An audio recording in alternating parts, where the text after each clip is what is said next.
Giants of the Southland. Let's start with graduation. Graduation at Georgia Tech for the spring was this past weekend. Jack, in honor of Julia Bergman's graduation, had a nice, what do you say, 4K word 4,300 profile on words. her? 4,300. 4,300 words. Tell us a little bit about that before we talk about graduation in general. Um, well, if you're on this podcast feed, if you scroll down one episode, you'll see the full interview with her. So there's also that to look forward to. And I leave some things out of my really long piece that is saved for the interview itself, which was fun. No, I just wanted to basically get a shot to just hear what Tech was like for one of the best that we've had of literally the entire Gen Z generation. She is by far and pretty far and away in that top 10 of this most impactful athletes we've had, for many reasons, and one of those might be how our recruiting is getting better, which we'll get to later on in the episode. But no, I had a really good time. Also, my brother was graduating, so I had to be there anyways. So it was a fun. I got to see Oh, Harrison. look. I We got know to you see. were there for the big show, Julia Well, I didn't. Yeah, Bergman, I not didn't for your actually. Well, brother. I didn't go to Julia's graduation. She was a different one than my brother. I got the Harrison Uh, Butker speech one, which is now the infamous "go get married and have kids" speech. So Just to wrap up about graduation, a full list of graduates is on RamblingWreck.com. There's like 79 of them, yeah, that's so we're not right. going to Yeah, go through all of them right now. The yeah, interesting quirk is that the baseball players that were graduating were in an earlier ceremony just so they could get ready and prepped for yeah. their game at All, 6 p.m. versus Pitt, which we'll talk about in yeah. a bit. Mr. Purdy, anything else Yeah, in they were all there? baseball players, or the baseball players were business majors, and they get the afternoon ceremony. And so by the time warm ups were starting, would have been when the ceremony was happening. So yeah, they had the they basically they said we're doing computer science now, and then five straight business people walked the stage first thing, and then that was it. It's kind of weird. Other news before we dive into a construction corner update. There were some football specialty dates announced last week. Mr. Grant, I believe you have the entire list. That I do. As everyone is probably aware at this point, September 1st, that is versus Louisville. That is the Chick-fil-A kickoff game. Shocker. I know. That's a Friday. Don't forget. It's moved up to Friday. I think in our brains we all kind of think Monday based on past experiences there, but it's Friday. September 9th versus South Carolina State is Community Day. Good. Get more people in the building. Get the community there. September 30th is Youth Spirit Day. I presume that'll be the day when they have all the marching bands and cheerleaders and stuff like they do sometimes. October 21st versus Boston College. That's Family Weekend and Hall of Fame Weekend. That's Georgia Tech Hall of Fame weekend, I believe, not to be confused with our next one. We'll get to that in a sec. But Family Weekend's always a great time. Probably nice, too, that it's after the weather hopefully cools down a little bit. I know my Northerner family, my freshman year, kind of got scorched in September. That was the two straight strip sack for return for touchdown Miami game. So good times there. Anyways, Family Weekend's always a good time. October 28th is North Carolina. That is also homecoming. That is Halloween weekend homecoming. I don't know why they keep doing that, but I'm a fan. Makes for a lot of pomp and circumstance. And in addition, as I kind of noted before, Paul Johnson will be receiving his National Football Foundation College Football Hall of Fame on-campus salute. I hope and presume that means he'll be there, which is great. Love Paul. He did great things at Tech, so really, really special to honor him. And I believe that means he should get his name etched on the side of the stadium up there with with the rest of the gang that's up there. So that would be cool to Hey, see as well. November 18th, that's Heroes Day. I presume some sort of flyover that usually happens then. November 25th, that is Senior Day. Sorry, the 18th is versus Syracuse, the 25th versus the folks from Athens. Senior Day is also the Michael Eisenhower Toy Drive, a wonderful tradition. I believe season ticket holders received some info yesterday about recommending new folks who've never been season ticket holders to be in the loop. So, cool to see promotions like that. Hopefully the stadium is just as full for, the one at the end of the year as it is for the rest of them, with a lot of cool stuff on the docket. One note about the Louisville game. This is if you're like a stadium turf kind of sicko, this is probably one of your favorite weeks of the year because Let me tell you, the staff will be flipping the field. Let's see, one, two, three, Wait, possibly four times in 5 days. wait, are you telling The- me there's the Chick-fil-A kickoff game, our game on Friday, a United game on Saturday, the Falcons on Sunday, and another college game on Monday? Okay, I might have No, miscounted. There's no. United There's on a the Saturday game. Wednesday, United Yeah, on the Wednesday, Okay. Us on then the our game Friday. on the Friday. You mentioned a Saturday game, Jake. there always Uh, is, isn't there? That's like the Chick-fil-A kickoff game. Oh, yeah, yeah, you're right. Yeah, it would be usually Saturday and Monday. I would have to get back to you, but the other one that I had in mind was, well, there's the other Chick-fil-A game, which is during the weekend at some point or Monday, and then potentially a Falcons game on the That's right. third. We'll find out. Um, No, I have to it's imagine it's they're going to get that game not a Falcons game because holy crap, that's a stretch. it looks like it's just one this year. Cardinals, Louisville Cardinals, Yellow Jackets, Georgia Tech Yellow Jackets on the Just no first. way. Next year, we need to stay collectively far, far away from the Bens on August 31st, 2024. Do you guys know who's playing in that game? It's no, Georgia Oregon was this year or You last got year. one of them right. Clemson. Yes.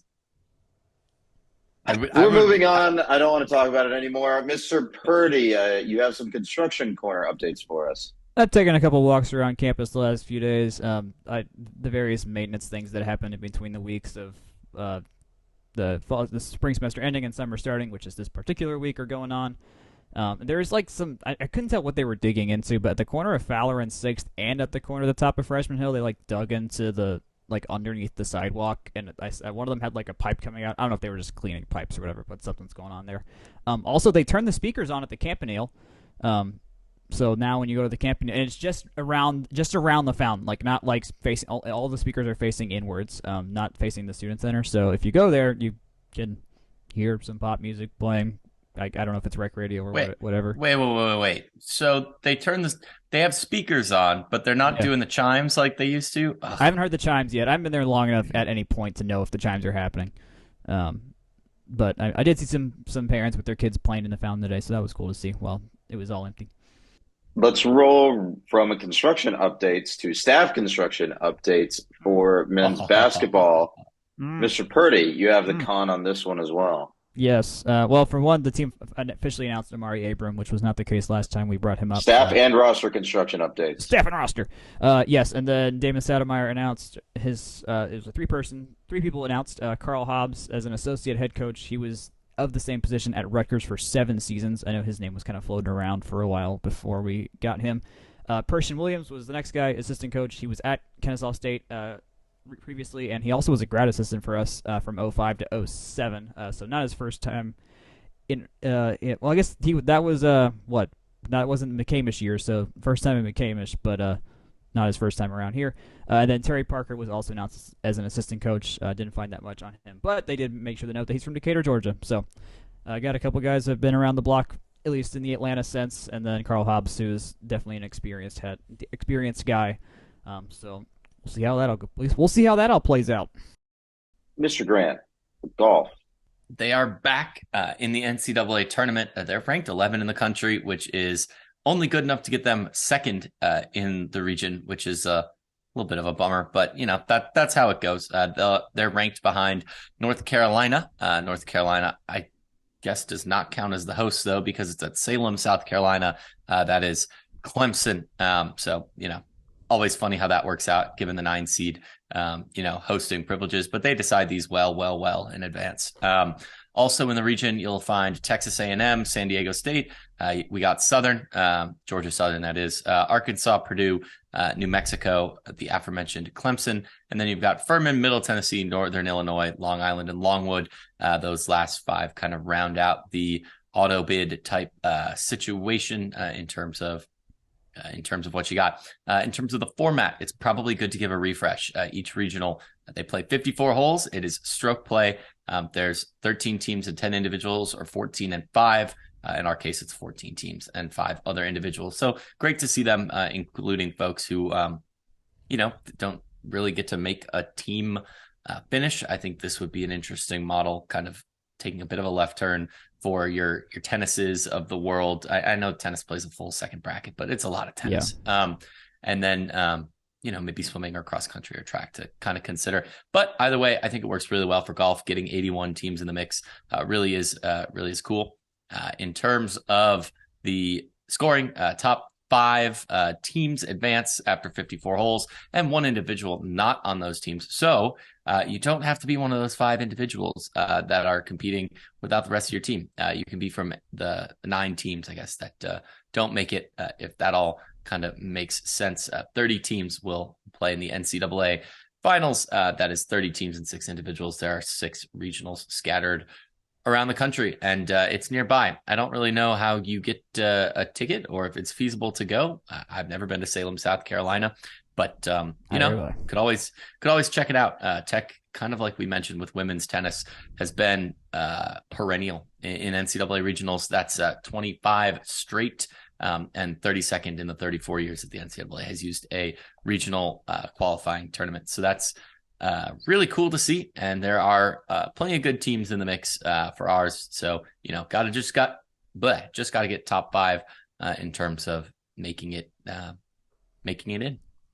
Mr. Grant, I want you to guess what city the NCAA final is in. Is it in Scottsdale? It's in frickin' Scottsdale. Is it at Greyhawk again? Yeah, it is. Oh, yeah. Oh, Connor meant. Oh, this is what Connor meant when Connor brought this up in our interview. He's like, "Oh yeah, we'll be at Scottsdale." I thought the regional was in Scottsdale, but no, yeah. If their idea is, they're gonna play there again. I'll also note that Auburn is hosting the Auburn Country Club is hosting a regional that Auburn qualified for, but they are not the number 1 seed at. So there is some predetermination of where these courses are and who gets to go there. But there is a host team in Auburn, even though they didn't technically earn hosting duties there in the performance sense. But anyways.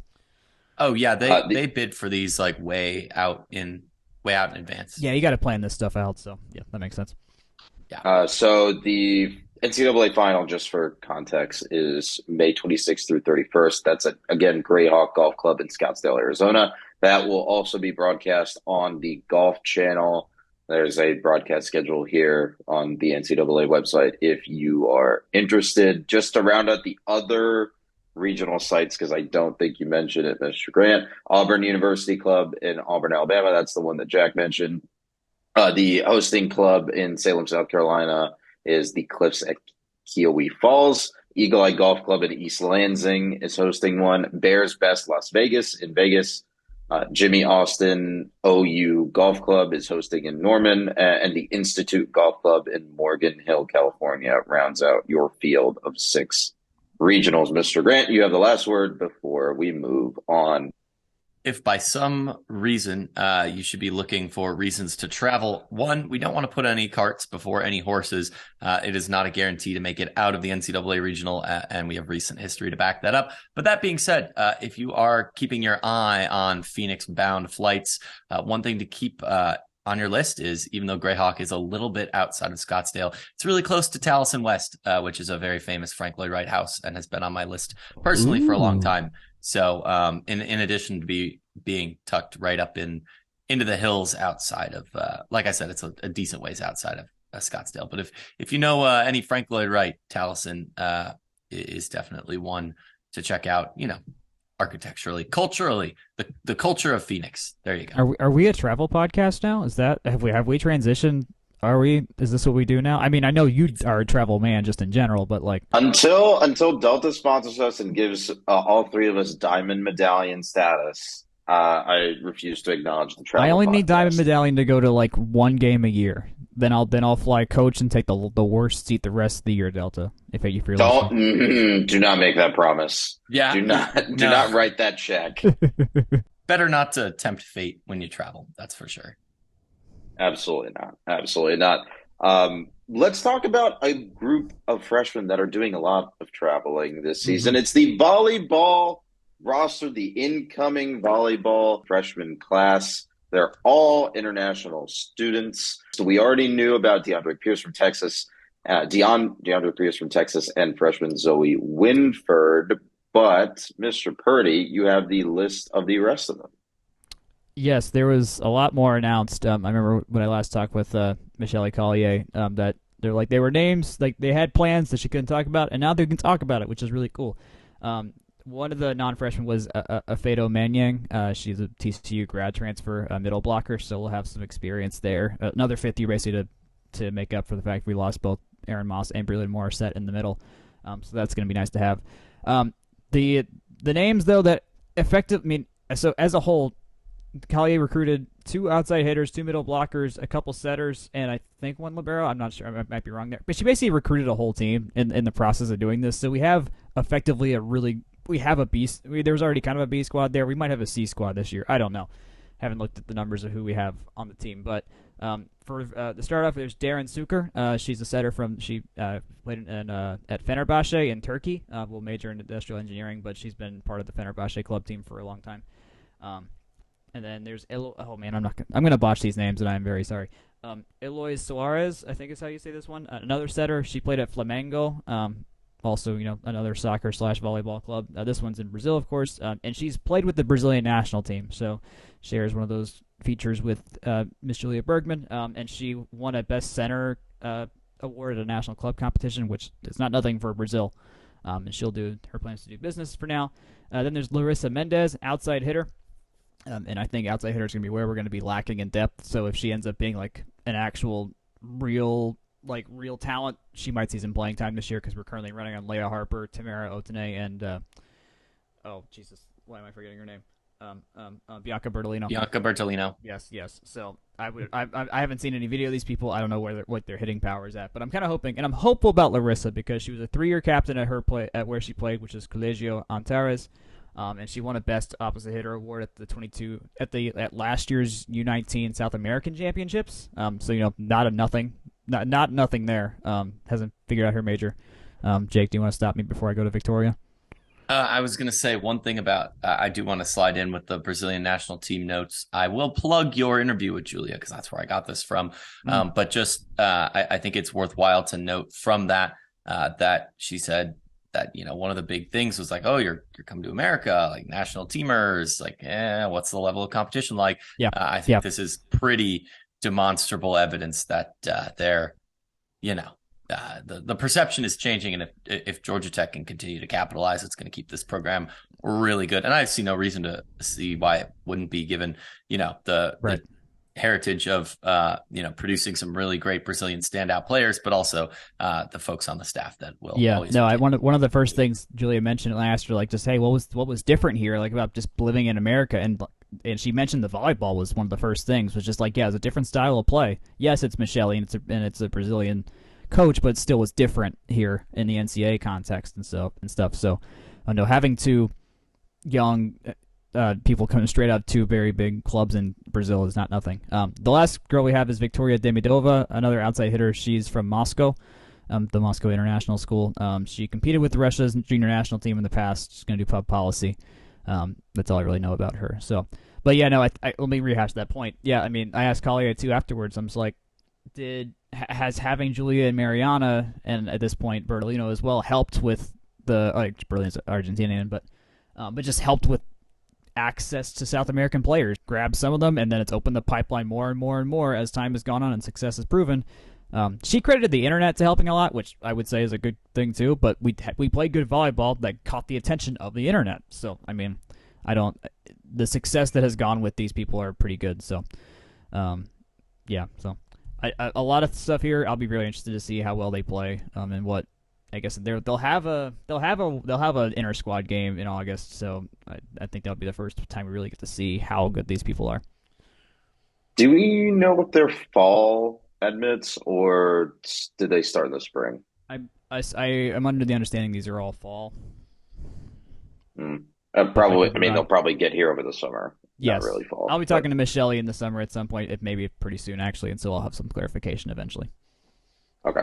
One last note. I guess this is more of an aside, but you may recognize, like Jack had mentioned, Fenerbahce and Flamengo soccer clubs. A lot of these organizations in different countries, like Turkey and like Brazil, they're these these soccer clubs are actually athletic clubs. Like they do a bunch of sports. So you'll see like Real Madrid and Barcelona participate in Eurobasket, which is basically the European Champions League for basketball. They do everything.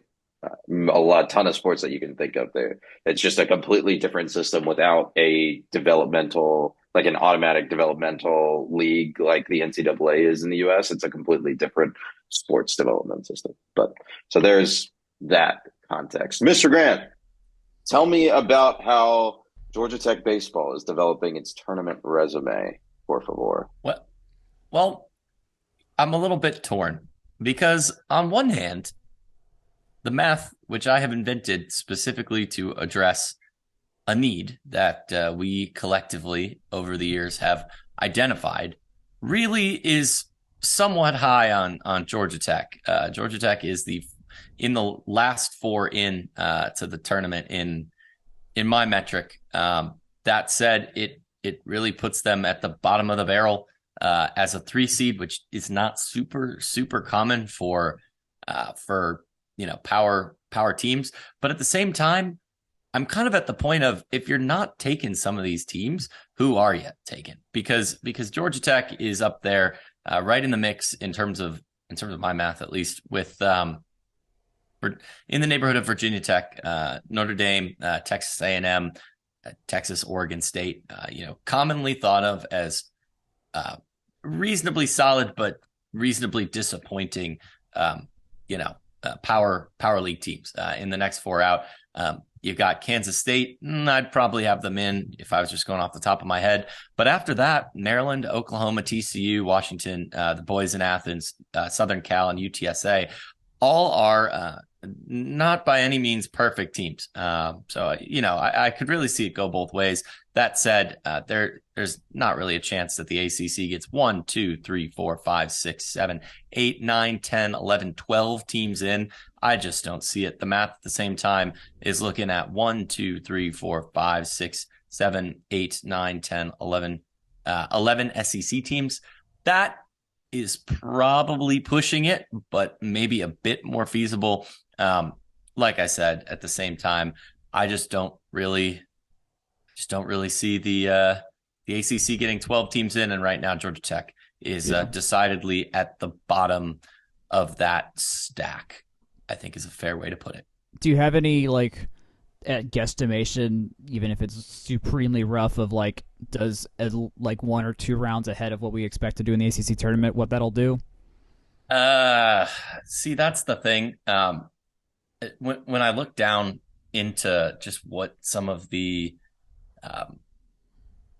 other teams coming in, like I said, I think in terms of the math, what I've got is a little bit light on some of the Western mid-majors. It's a little bit light on Pac-12. That's kind of what people have always said about the RPI in general. I think that perception is working against Georgia Tech. And at the end of the day, these decisions are made by, let's say humans. Yeah, I think it's a fair way to put it. It's decisions made by humans. Actually, Notre Dame is my last ACC team in. Shame on me. So Georgia Tech would be the 11th out of 12. That's still really low. At the same time, by a hair. At the same time, their adjusted RPI is currently 52. That's again fairly low for an at-large power team. I could see maybe some sort of Western exemption being made. RPI does tend to, I don't want to say that it's not screwing the teams out west, but you know what I mean. It makes it a little bit tough for them. That said, I'm just going to pull up Warren Nolan really quick and stall somewhat because I do want to see what the predicted RPI could be for Georgia Tech. Hold on.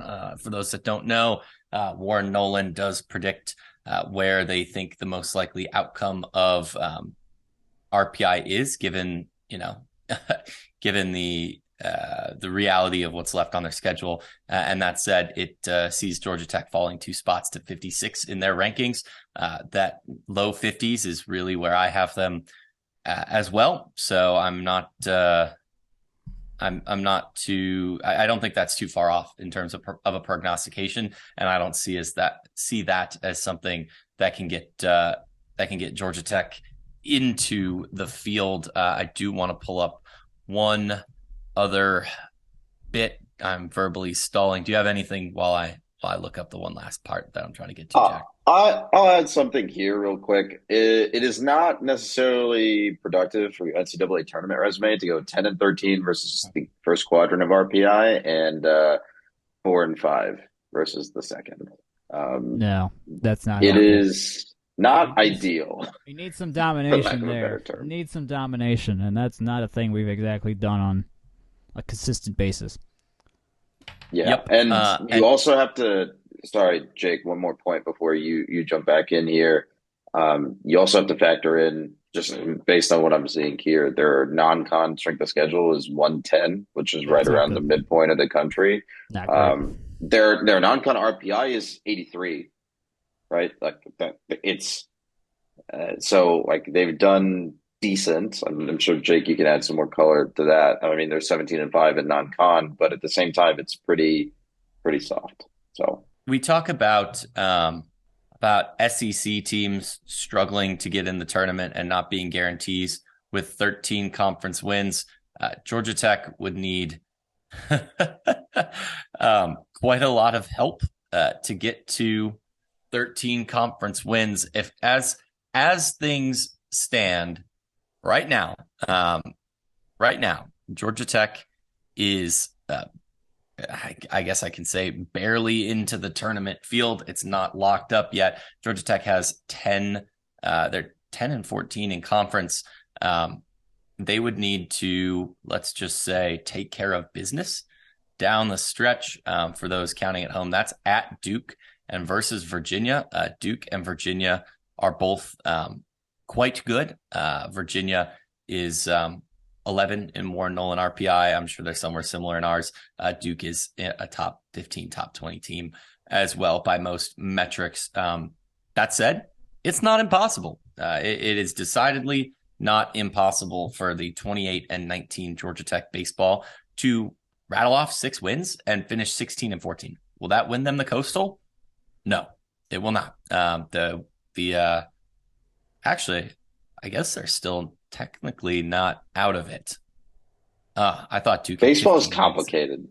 I was going to write them out, but I mean, if Georgia Tech goes 16-14, that means Duke loses at least 3 games. They don't control their own destiny in the Coastal. Oh my goodness. Now I'm feeling like I'm arguing against myself. That said, I think Georgia Tech's path to 13 ACC wins, which are not given the same credence as SEC wins, is a little bit challenging. I think wins purely alone are a little bit foolish to count again.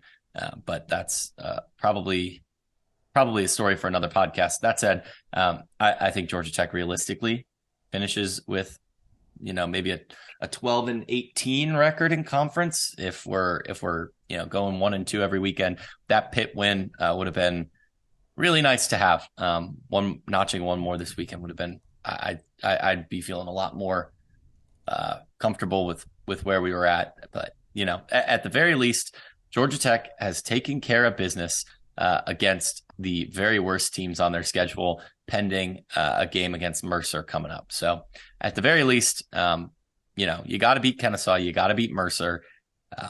And maybe we're talking about fringy. I think it would take a quality win or two in the ACCs to really trend this differently, and at least one series win in the coming weeks. I think you need to get to at least 14 or 15 wins, whether that's tournament or just the regular season.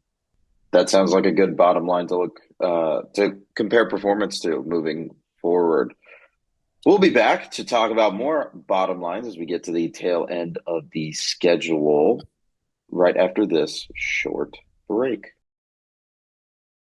And as always on our short break, we're going to be talking to you about Section 103, Georgia Tech's favorite provider of very soft vintage and also not vintage apparel. I think the thing that we as, podcasters with our head stuck in the past, nostalgic former students, I guess they call those alumni.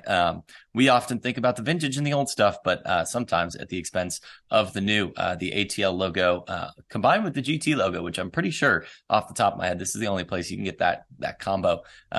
Are certainly available from Section 103. Keep an eye on them coming up. And as always, vote in their polls because there are 6 great designs up there for your viewing pleasure. I will not bias the polls. That is Akshay's job. But as you know, free shipping on orders over $70 every day, every week, 24/7. So go ahead and check them out, section103.com, and that's Section 103 on Twitter.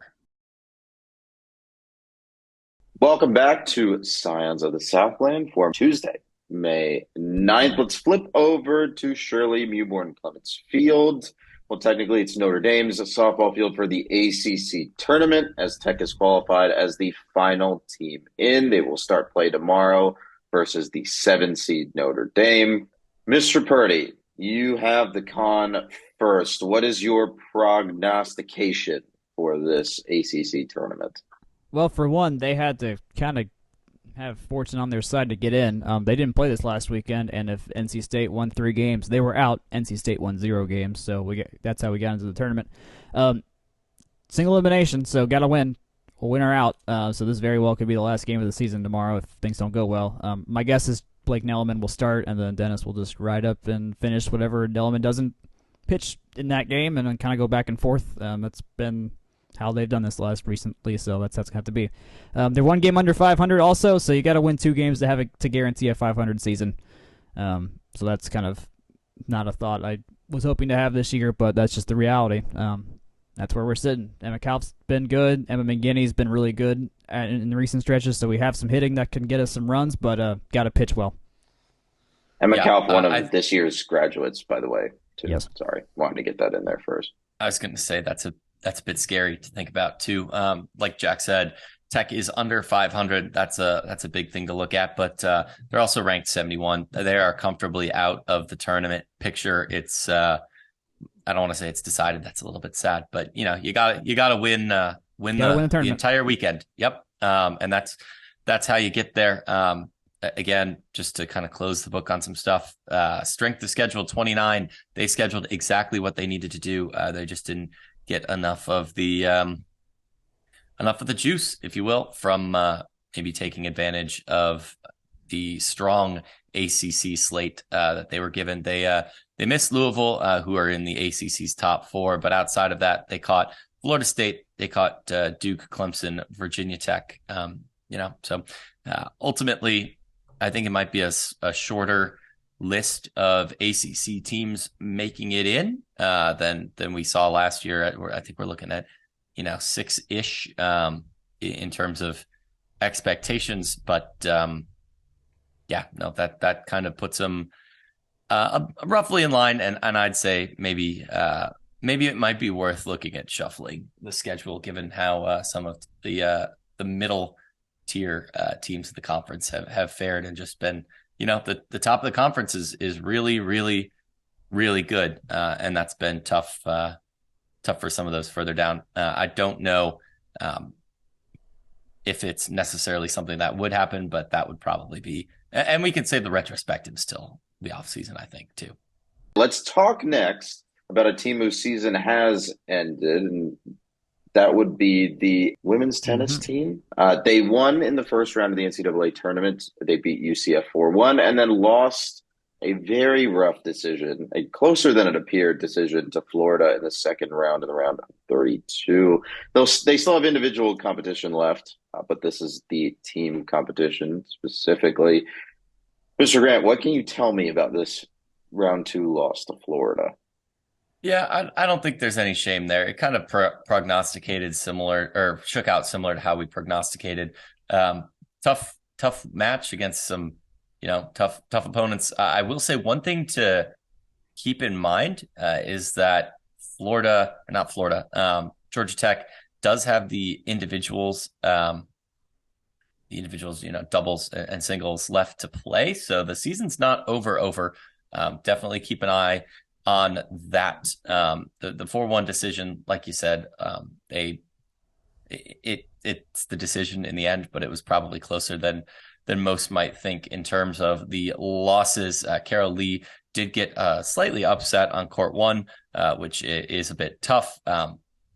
Mark Shane was really in there seed wise with Alicia Dudney, but didn't quite pull it off. And then you had a 3-set loss. They did not finish in which it was in 3 sets, and another DNF that was in 3 sets, which Tech was leading. So, I think 4-1 is there's nothing to be ashamed about at all about this. This is a team that kind of performed more or less in line with expectations. Got a somewhat tough draw, and that's life, right? That's something they just got to play through. So I don't know. I feel like I'm sounding a little bit blasé, but they had a fine year, and sometimes the cards fall as they do. Yeah, I think there's a lot of credit to be given to this team just to make Florida sweat in this one, right? Florida was one singles win away from taking care of business here for like 20 or 30 minutes, and 3 Jackets pulled together third sets or forced third sets in their matches in order to prevent them from taking it. So there's something to be said about that, despite me being, the usual numbers guy and not the vibes guy. But all in all, like you said, it's kind of what we expected this season. This is all vibes based. Let's wrap up real quick. Let's start with track and field. You have one update for me, don't you, Mr. Grant? Yep. There's no active news. One thing to note, though, is that ACCs do start in Raleigh on Thursday. Go check them out, and we'll keep you posted here next week as those wrap. Men's lax is in the second round of the SELC tournament, or are they now in the full national tournament? Full national tournament in Round Rock. They beat Texas last night, 17-3. They had a monster third quarter. They are currently in action versus Concordia. I checked Twitter like 5 minutes ago and couldn't find a score update. I have one because I have it pulled up because that's how good at podcasting we are. It was 17-8 yesterday, or 17-9 yesterday, I believe, not 17-3. My apologies if I wrote that one down wrong. In terms of active score in the Concordia game, Georgia Tech is losing 8-7 as of the most recent update. That was 9 minutes ago with 3:46 to play in the second. Again, we will probably be tweeting things there as it goes final, so keep an eye on that as well. Last couple of things in Survivor news. Well, Jack, tell me what's going on with Carson. First, I thought Concordia was a moon in Star Wars. Actually, it is a moon in Star Wars, but that's beside the point. This is not to be confused with like 8 Concordias. It's like Loyola, but for Lutherans, not Catholics. If that makes sense. Okay, cool. Yeah. I didn't know that. It's not the Concordia in my hometown, which is what I thought at first. So interesting. Okay, gotcha. That's fun. Survivor wise, Carson. I got my recap still going week by week for me and 2 other people that read that, but thanks for reading it anyways.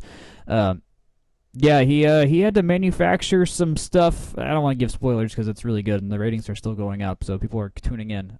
He's now, to put it one way, he was able to have some cover to advance himself in the game, and that cover is gone, so he's got to do stuff on his own and figure it out and play a much more risky kind of game.